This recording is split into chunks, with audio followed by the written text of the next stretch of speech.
কড়াইতে টক দই নিয়েছি, টক দই, রসুন বাটা, আদা বাটা, কাঁচামরিচ, ধনেপাতা, পুদিনা পাতা একসাথে পেস্ট করে দিয়েছি। তান্দুরি মশলা, কাসুরি মেথি না থাকলে স্কিপ করতে পারেন।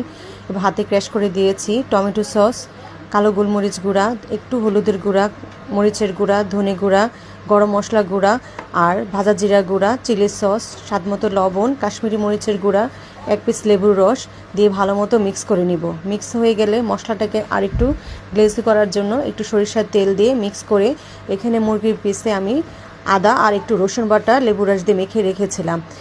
এখন মুরগিগুলিকে ভালো মতো মশলাটা মাখিয়ে সয়া সস দিলাম। সয়া সস দিয়ে আরও কিছুক্ষণ মেখে আমি প্রায় 2-3 ঘন্টা ম্যারিনেট করে রেখে দিব। একটি গ্রিল প্যানে সরিষার তেল দিয়ে মুরগিগুলি দিয়ে এপিট ওপিট করে ভেজে নিব। যখন লালচে হয়ে যাবে তখন সবগুলি মুরগির পিস আমি ভেজে একটি প্লেটে তুলে নিব। আর একটু কালচা দাগ হলে তাহলে আরও খেতে খুবই মজা লাগে। এখন যে মশলাটা ছিল সেই মশলাটা একটু তেলে দিয়ে ভালো মতো কষিয়ে মুরগিটি দিয়ে এখন এপিট ওপিট করে একটু মশলাটা লাগিয়ে নিলাম। হয়ে গেলে কাঁচামরিচ কুচি, ধনেপাতা কুচি, পেঁয়াজ কুচি, একটু ঘি দিয়ে ঢাকনা দিয়ে নামিয়ে নেব। খুবই মজাদার তন্দুরি মশলা চিকেন।